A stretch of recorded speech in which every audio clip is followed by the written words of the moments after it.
Corona virus महामारी और विकराल रूप लेती जा रही है। कोरोना का अभी एक वायरस खत्म नहीं होता कि दूसरा म्यूटेट होकर लोगों को संक्रमित करने लगता है।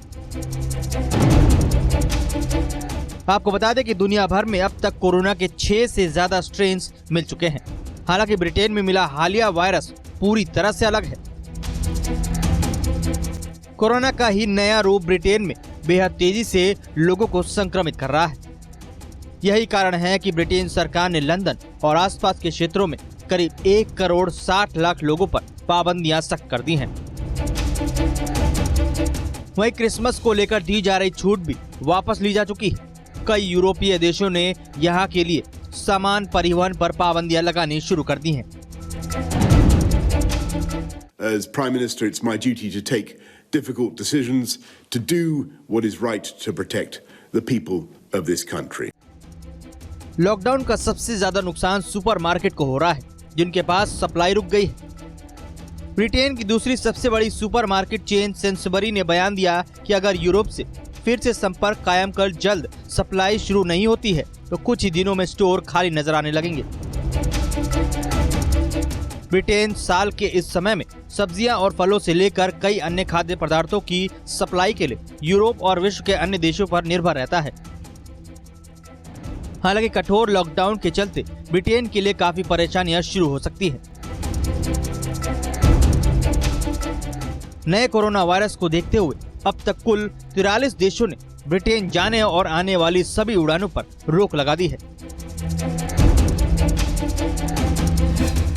इन देशों में France, Italy, Germany, Austria, Netherland, Belgium, Turkey, Denmark, Israel, Ireland, Canada, India, Poland और स्विट्जरलैंड शामिल है। बड़ी बात यह कि यह वायरस सिर्फ ब्रिटेन में ही नहीं बल्कि ब्रिटेन से निकलकर दूसरे देशों में भी पहुंच गया है। इसकी पुष्टि खुद वहां की सरकारों ने की है। जानकारी के मुताबिक कोरोना वायरस का नया स्ट्रेन अब तक 5 देशों में पहुंचा है। इनमें आइसलैंड, बेल्जियम, डेनमार्क, इटली और ऑस्ट्रेलिया शामिल हैं। ब्रिटेन के अलावा इन देशों में भी वायरस ब्रिटेन जैसे बुरे हालात पैदा न कर दे, इसके लिए सरकारें पहले से ही कोशिशें कर रही हैं। यही कारण है कि फ्लाइट्स पर सबसे पहले प्रतिबंध लगाया गया है।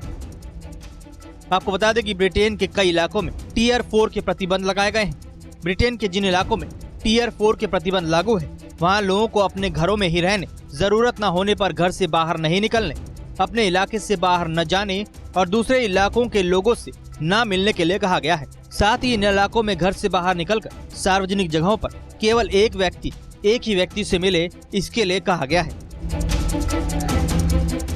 ब्रिटेन के पीएम बोरिस जॉनसन ने पिछले शनिवार को बताया था कि यूके में मिला नया स्ट्रेन करीब 60-70% तक अधिक संक्रामक है, लिहाजा ये पहले से ज्यादा खतरनाक है। उनके मुताबिक इसकी वजह से अस्पतालों में मरीजों की संख्या में जबरदस्त इजाफा देखने को मिला है। In this country, alas, as across much of Europe, the virus is spreading even faster than the reasonable worst case scenario of our scientific advisors. And so now is the time to take action because there is no alternative. And from Thursday until the start of December, you must stay at home. You may only leave home for specific reasons, including for education, for work, let's say if you cannot work from home, for exercise and recreation outdoors with your household or on your own with one person from another household. दुनिया भर में corona की vaccine को लेकर काम भी चल रहा है। हालांकि नए कोरोना वायरस के आने के बाद कई लोगों को ये डर है कि वैक्सीन वायरस के स्ट्रेन पर कारगर साबित नहीं होगी। हालांकि इस बात को लेकर फिलहाल कोई स्टडी नहीं है। यह नए विशेषज्ञों ने कहा कि वैक्सीन नए स्ट्रेन पर कारगर है या नहीं, इसको लेकर एक बड़ी रिसर्च की जरूरत है।